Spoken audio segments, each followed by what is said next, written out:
1990. And very worryingly, adolescent obesity has quadrupled since that time period.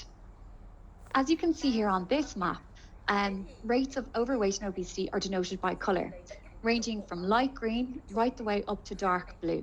The darker the blue, the higher the rates of overweight or obesity are within that specific country.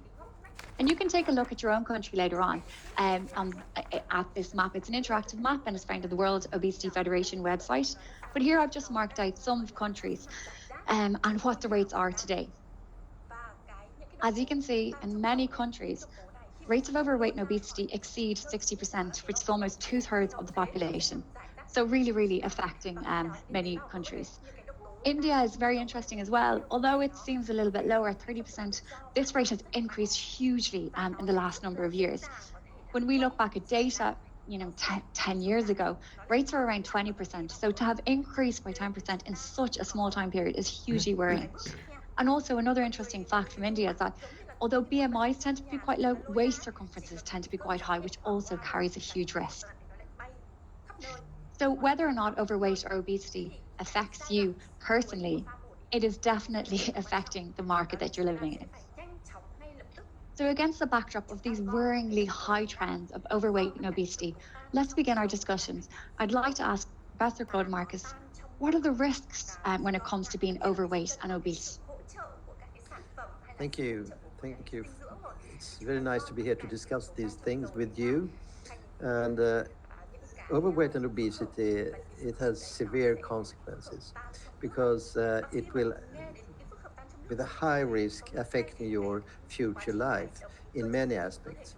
If you look at the effect of overweight and obesity on the body, we can say that almost all organs in the body will be affected by this.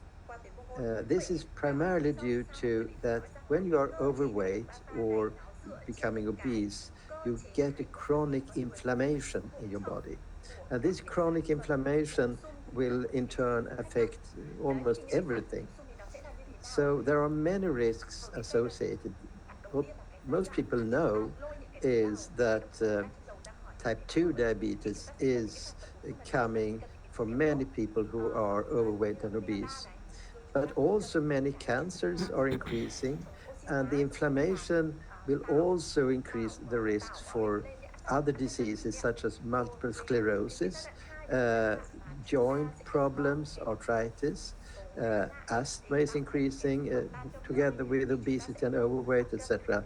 So there is a huge number of diseases that are affected by overweight and obesity.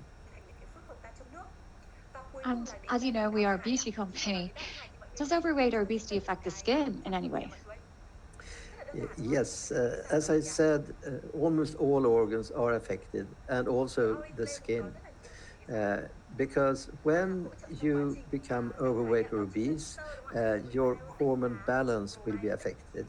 And this will in turn also affect the skin. There's an increased risk that your skin will be more oily and you will get more pimples due to this imbalance between different types of hormones, sex hormones and other hormones. And you can improve your situation also here with weight loss.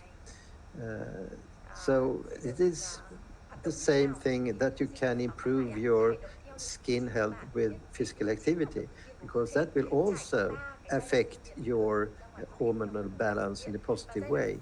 So both weight loss and physical activity is good for the skin. And what are the common mistakes or challenges to losing weight? Well, as you know, it is extremely tough to lose weight. So there are many common mistakes going on. I would say that the first one is that you need to commit yourself. You need to decide really from your heart that I will do this. Because it is extremely tough to lose weight. But if you really decide that you're going to do it, then that is the first step that is of major importance. The second step is to make a plan, not only look at the net, try to find a method and then stick to that. You need to define what's possible for yourself to do in real life. That means that you need to decide uh, what you're going to change, because you have to change continuously many things, but you have to start somewhere and you need to decide what's possible for you. I mean, if you love ice cream, don't stop with all ice cream. Stop with things that are less necessary for you, for example. So you need to use your common sense and try to identify who you are in this case. And I think that is, again, a common mistake, that you don't do this. The third, I would say, is that you need to be patient. You start to do something, you don't lose weight in the way you expected, and then you skip it. Uh, that's, I think, reasons why so many fail, that you don't do it thoroughly and you don't stick to it for a longer time period. But again, you need to remember that you have to do changes. There is no way to lose weight without changing things. Although people think that you could do that. Another thing that many people think is that you can lose weight by being more physically active. And of course, physical activity is of importance, and you lose more energy when you are physically active. But we are so energy effective. So that means that we don't need that much energy to be physically active, and it is so easy to eat just a little bit more to overcompensate for your physical activity. So you need to focus on eating habits if you want to lose weight, and not start with physical activity. So I think the main message is that nutrition is king and physical activity is queen when it comes to hierarchy. Yeah, that's a good way to put it. I also wanted to ask you about what's very much on trend now are the new treatments for weight loss. What is your take on them? Well, I think they are very good. This is the first time we have something that is really effective without too much of negative side effects. And these drugs, as you can see on this picture, they have to be injected, although there are oral preparations as well, but they are not as effective. Uh, these drugs, they reduce the appetite and also reduce the emptying of the stomach. And these things together makes it easy to lose weight.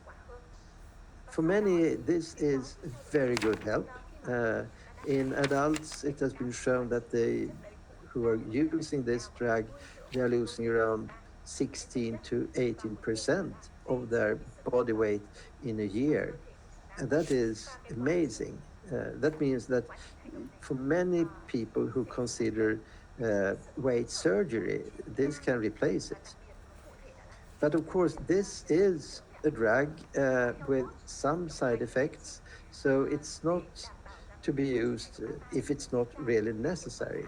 And we know that you can lose weight without drugs as well.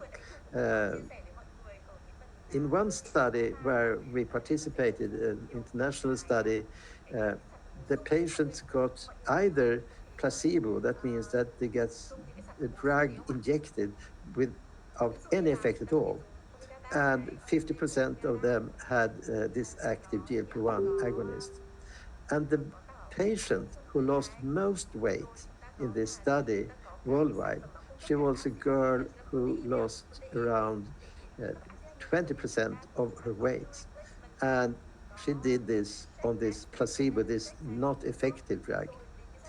We were a little bit concerned first that she should be angry and felt that we had fooled her in any way, but no, she was extremely happy. She did this herself without any drug, and that, I think, can tell you something, that it is possible to lose weight if you really believe in it. without any drugs. But again, the combination of this will and the drug is good help for many people. That is fascinating to hear that there's somebody who's essentially taking a dummy pill or a dummy injection actually lost the most weight. So the power of behavior change and motivation overpowers any drug out there, which is, I think, Exactly. really, really inspiring. And can you tell me a little bit about weight regain on these drugs? People lose weight, but do they keep the weight off? No, that is, I think that is the major concern with all types of weight loss. That there is a risk that you gain weight when you stop doing what is done to lose weight. And you can see that when you stop these drugs, that uh, patients increase their weight during the year after. 60% of the weight is regained after 1 year. So that is extremely disappointing. That means that you need to do something more, not only taking this drug, you need to change your behavior unless it is meaningless to use this drug. So you need to combine it with other things as well. But again, that is the problem also after bariatric surgery or obesity surgery, that you increase weight some years after surgery. So this is common for all types of weight loss. And I suppose then that leads on to my next question. What are your top tips for weight loss that actually lasts? Well, that is a tough one, as we know that many people gain weight again. I would say that one of the major things is that you have to change your daily life. You have to do things differently than you did before, and you need to stick to that. Otherwise, you will sooner or later gain weight again. And one way to really check this, it is to follow your weight. That means daily weight measurements. And this is extremely good because then you see if you have an upward trend that you need to stop. The other thing that is extremely important uh, is the most boring things that you need to live in a consistent way. You need to eat the same time every day. You need to uh, do this throughout the week because when you have this regularity, you have much easier to handle your appetite because we are programmed to become hungry when we are supposed to eat. And that means that if we are not eating then at that time, then there's a risk that we overcompensate by eating more. So we really lose our control if we don't have these regular meals. So I would say that these two things, check your weight daily uh, and stick to your meal plan. You don't need to decide before if you're going to eat 3 times a day, 2 times a day, or 5 times a day. The thing is that you need to do this in a consistent way.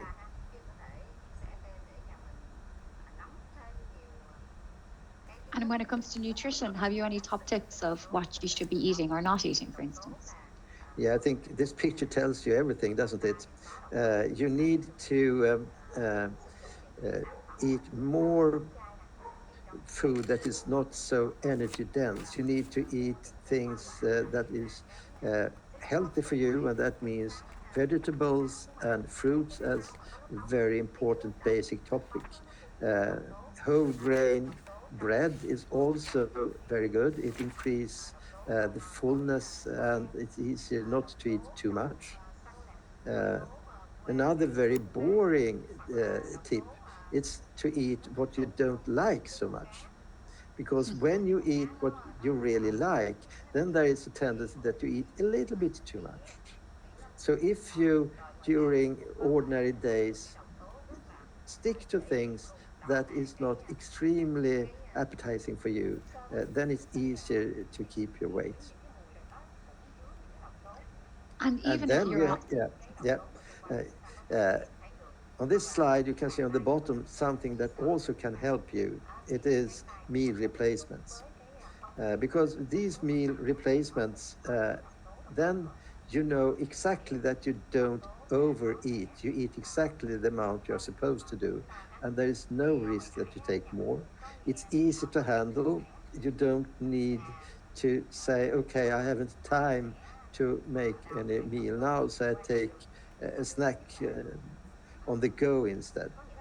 So I think meal replacements are good as add-on if you want to both lose weight and if you want to reduce the risk of weight regain. And would you think even when on some of these new drugs, is nutrition important in dietary habits? Indeed, it is.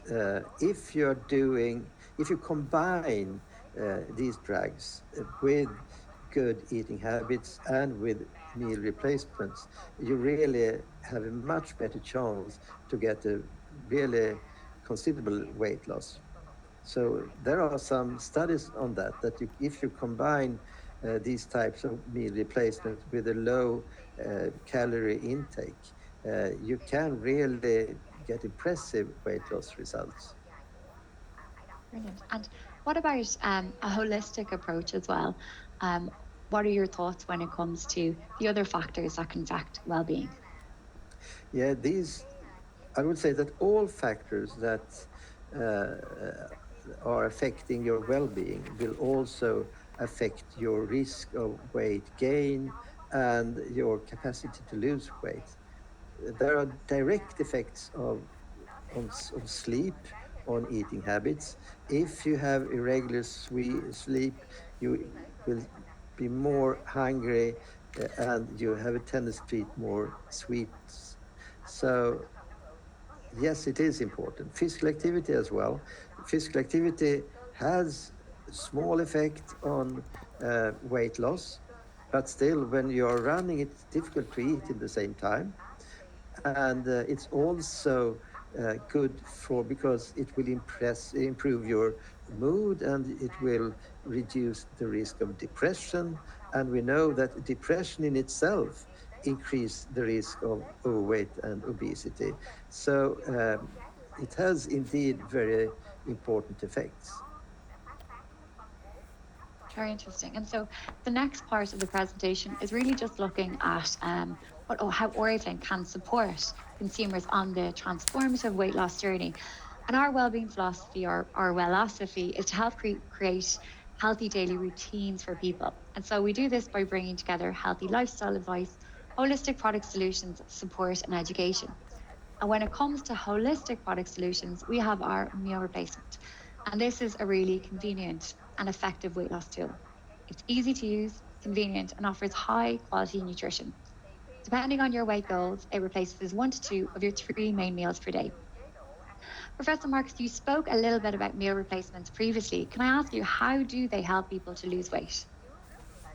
They are important. There are lots of evidence about that. That if you combine a more healthy lifestyle with meal replacements, you have a better chance to be successful in the weight loss.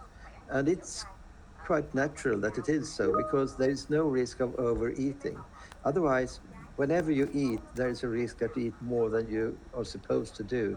But here, you have a portion, you have exactly what you need. You know that the content is good for you. You know the balance of it is good. So you don't need to think, maybe I should take something more so I really cover my need of vitamins, etc. You don't need to think that. So I think there are many ways meal replacement can help you to lose weight and maintain your weight. Brilliant, thank you. And I think one of the main issues as well on a weight loss diet is um, people not eating enough vitamins and minerals, and then this can lead to deficiencies. And what's great about meal replacements is that they contain vitamins and minerals that are essential for supporting energy, metabolism, tiredness and fatigue, cognition, immunity, and oxidative stress to really help support energy when on a weight loss or weight maintenance diet. And there's also scientific research to show that meal replacements are more effective than conventional dieting at losing weight. And when a meal replacement is combined with an enhanced support, such as advice from a nutritionist, advice around physical activity, behavior change, and weekly meetups, even more weight is lost. And what's really great is that this weight is kept off long term. So, Professor Marks, I just wanted to ask, what is your experience with meal replacements alongside such support within your practice? Well, we have worked quite a lot with that, and the combination of meal replacement with group sessions and individual sessions. And my experience really support these data that the combination of meal replacements and support is excellent for continuous weight loss. And in Oriflame as well, we have looked at this science and really built it within our whole philosophy. We very much take this holistic approach around the synergy between healthy diet, physical activity, sleep, mental well-being, and social connection, and how that is a foundation for well-being and also healthy weight management. And this holistic approach is very much brought to life through the wellness clubs. The wellness clubs are a physical or an online place for a group of enthusiasts who want to live healthier or lose weight. They meet every week for 12 weeks to learn about healthy habits and achieve their health goals together. The wellness clubs are run by brand partners who have completed a certified wellness club coach certification. Professor Marcus, what are your thoughts on this approach to lasting weight loss? I think this is a brilliant initiative because it's much easier to handle these problems as a group, and it's much easier to support each other if you build up these types of groups. So I think this can really be supportive, and I guess if it is a good coach handling this, that it also can be a very positive way to handle these terrible problems that weight loss always are, because it is so tough to handle the weight. So if you in different ways can make it a little bit more positive, I think it is wonderful. I think it's a great way as well that leans to motivation. And we spoke about that earlier about the lady who took the dummy pill, but ended up getting the greatest weight loss in that clinical trial. The power of motivation and togetherness can really, really help people on this journey. So thank you. I wanted to just summarize today's main discussion. And we spoke a little bit about the challenges, but really wanted to focus on the positive steps that people can take when it comes to a sustainable weight loss journey and that roadmap to lasting behavior change. So we know that regularity and consistency is key. Optimal nutrition as well, high protein, high fiber to help enhance satiety. Meal replacements can be a really convenient way here too, whether or not you are using any of those new medications. And then, of course, the holistic approach, which encompasses physical activity, sleep, mental well-being, social and community, are really key to help that behavior change last, and so that that new lifestyle is really implemented long term. Professor Marcus, do you have any final thoughts? Well, I would say again, to lose weight is very difficult. It's tough for everybody. So you need to be patient. You need to understand that it takes time. And also remember that when you fail, when it doesn't go in the right direction, then it is also a chance to learn something.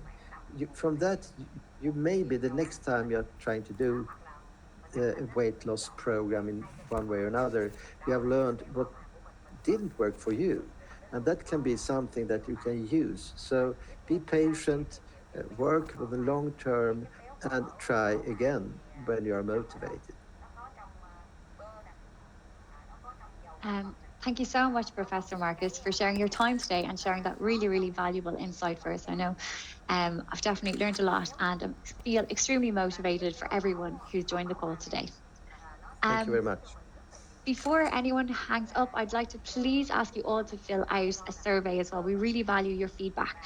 I promise this shall be very, very short. So if you can click on the link and submit that survey, it would be really appreciated.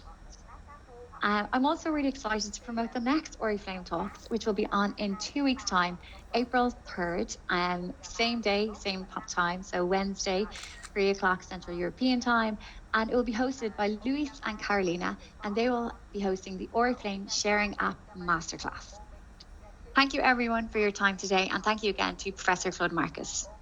Bye now.